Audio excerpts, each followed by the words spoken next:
Is your customer affordable और not. आपके पास जो कस्टमर है वो आपके प्रोडक्ट या सर्विस को अफोर्ड कर सकता है या नहीं। इस वीडियो में आज मैं आपको वो बताने वाला हूँ जिसमें आपको ये पता चल जाएगा कि आप ऐसा क्या मिस्टेक कर रहे हो जिससे आपका 98% सेल्स क्लोज नहीं हो रहा है।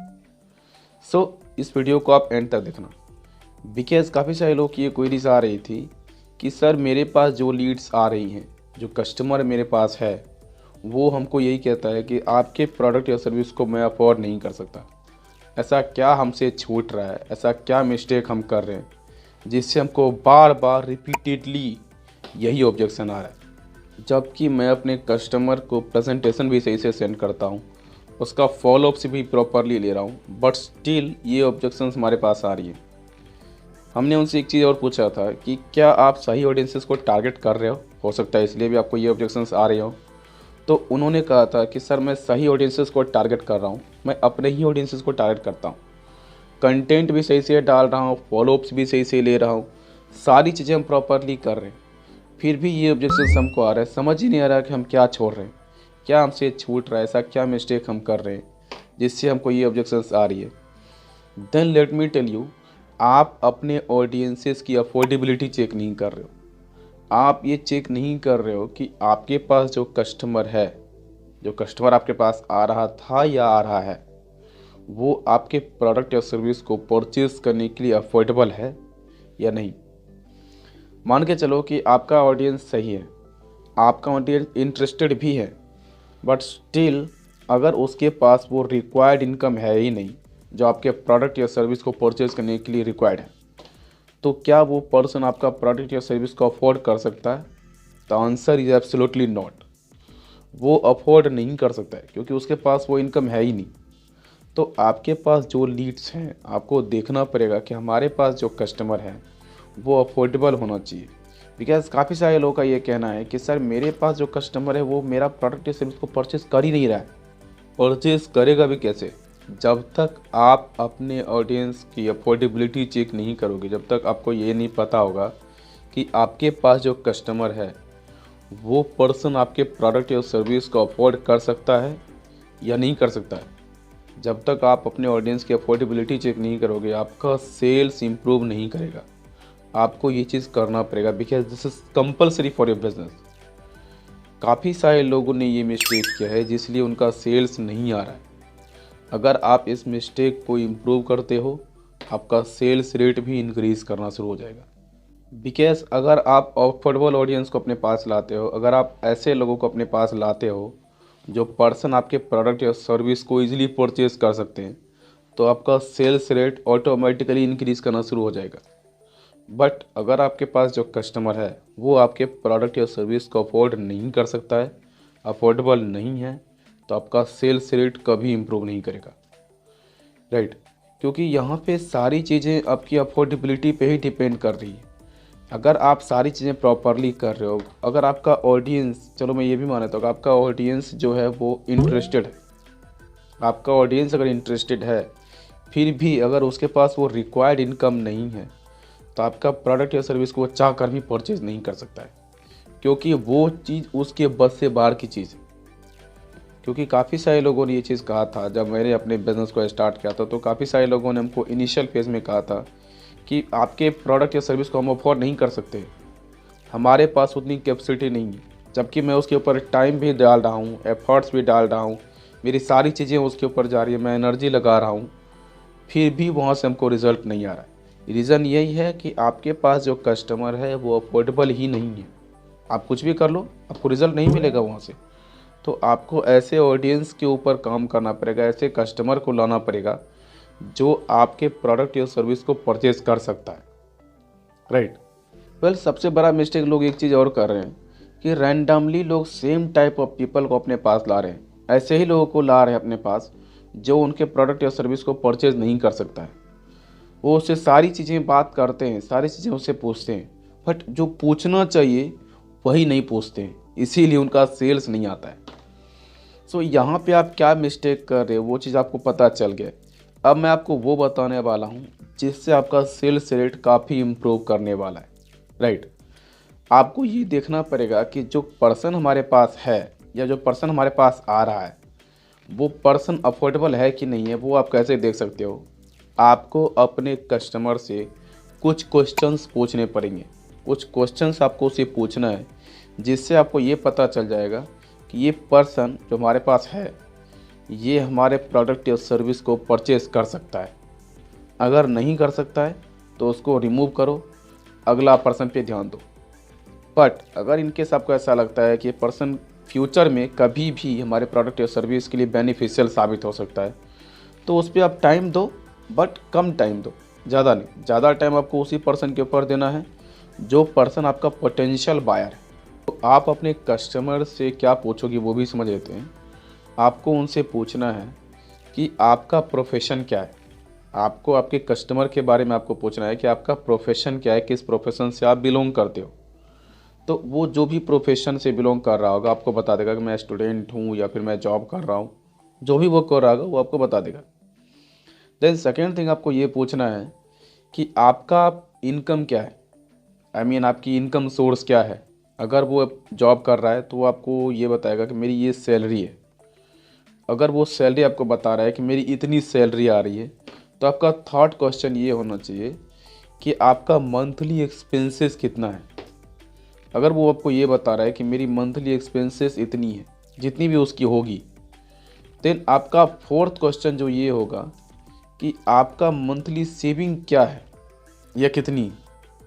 तो आपको मंथली सेविंग भी पता चल जाएगी। इसको हम ऐसे समझते हैं, जैसे मान के चलो कि कोई पर्सन आपके पास आया है और जो पर्सन आपके पास आया है वो जॉब कर रहा है, तो आप उसकी सैलरी पता कर लेते हो। इसमें आपको ये पता चलता है कि उसकी सैलरी जो है वो 40K है, 40,000, और आपके पास जो प्रोडक्ट या सर्विस है उसका प्राइस है 10,000। देन आप अपने कस्टमर से ये पूछते हो कि आपकी मंथली एक्सपेंसेस कितनी है, और वो आपको ये बताता है कि मेरी जो मंथली एक्सपेंसेस है वो है 20K। देन आपका लास्ट क्वेश्चन ये होता है कि आपकी मंथली सेविंग कितनी है, जिसमें आपको वो ये बताता है कि मेरी जो मंथली सेविंग है वो है 10K। तो यहाँ पे 10K उसका बच रहा है, जो उसका वो पर्सनल एक्सपेंसेस होगा जिसको हम पॉकेट मनी के रूप से जानते हैं। देन यहाँ पे आप ये अनुमान लगा सकते हो कि आपके पास जो प्रोडक्ट या सर्विस है उसका प्राइस है 10,000, एंड जो कस्टमर आपके पास आया है वो भी 10,000 ही सेव कर रहा है पर मंथ। जिससे ये पता चलता है कि वो पर्सन के ऊपर अगर आप प्रॉपरली टाइम देते हो, अगर आप सारी चीज़ें प्रॉपरली कर रहे हो, तो वो पर्सन आपके लिए एक गोल्डन अपॉर्चुनिटी साबित हो सकता है। बिकॉज उसके पास वो अफोर्डेबिलिटी है। वो पर्सन 10,000 पर मंथ सेव कर रहा है, राइट। अगर वो पर्सन 10,000 पर मंथ सेव कर रहा है तो वो पर्सन आपके लिए अफोर्डेबल कस्टमर है। वो आपके प्रोडक्ट या सर्विस को ईजिली परचेज कर सकता है। तो यहाँ पे अगर आप ये सारी क्वेश्चंस अपने जितने भी आपके पास कस्टमर आ रहे हैं वो सब कस्टमर से अगर आप बारी बारी सीक्वेंशली अगर आप ये क्वेश्चन पूछते हो तो वहाँ पे आपको ये पता चल जाएगा कि जो भी कस्टमर आपके पास हैं, जितने भी कस्टमर आपके पास आ रहे हैं, वो पर्सन आपके प्रोडक्ट या सर्विस को परचेज कर सकता है कि नहीं कर सकता है।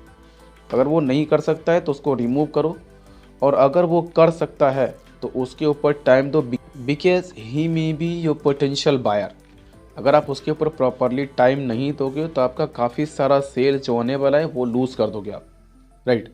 इसलिए आपको उसके ऊपर टाइम देना है, बिकॉज वो पर्सन आपका पोटेंशियल बायर है, क्योंकि वो आपके प्रोडक्ट या सर्विस को अफोर्ड कर सकता है।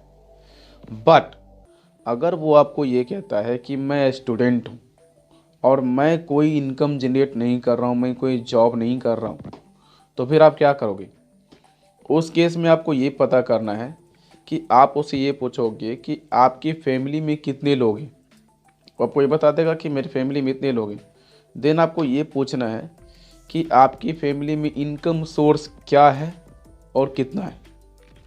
तो वहाँ से अगर वो ये बता रहा है कि मेरी फैमिली में यहाँ से इनकम आ रहा है, यहाँ से इनकम आ रहा है, जॉब से आ रहा है या फिर बिज़नेस से आ रहा है, जहाँ से भी आ रहा होगा वो आपको ये बता देगा। देन आप ये पूछोगे कि आपकी फैमिली में कितनी इनकम सोर्स है, क्या मल्टीपल इनकम सोर्स है। बिकॉज काफ़ी सारे लोग ऐसे हैं जिनके फैमिली में मल्टीपल इनकम सोर्स होते हैं। तो अगर आपके फैमिली में ऐसा कुछ है तो वो भी बता देगा कि उसके फैमिली में मल्टीपल इनकम सोर्स है कि नहीं है। और अगर वो ये कहता है कि मेरी फैमिली में मल्टीपल इनकम सोर्स है, तो वो पर्सन आपके लिए गोल्डन अपॉर्चुनिटी है। अब आपको उसके ऊपर प्रॉपरली काम करने की ज़रूरत है, वहाँ से आपका सेल्स आने का चांस काफ़ी ज़्यादा है। देन आपको ये पूछना पड़ेगा कि आपकी पूरी फैमिली में ऐसे कितने लोग हैं जो अभी रेवेन्यू जनरेट कर रहे हैं। तो आपको वहाँ से वो भी पता चल जाएगा, वो आपको बता देगा कि मेरी फैमिली में इतने लोग हैं, चाचा मामा ताऊ जो भी हैं, वो आपको बता देगा कि मेरी फैमिली में इतने लोग हैं जो अभी रेवेन्यू जनरेट कर रहे हैं। देन आप उससे ये पूछोगे कि आपकी पूरी फैमिली में जितनी भी इनकम आ रही है, वो एंटायर इनकम कितनी आती होगी पर मंथ, एक एवरेज के हिसाब से।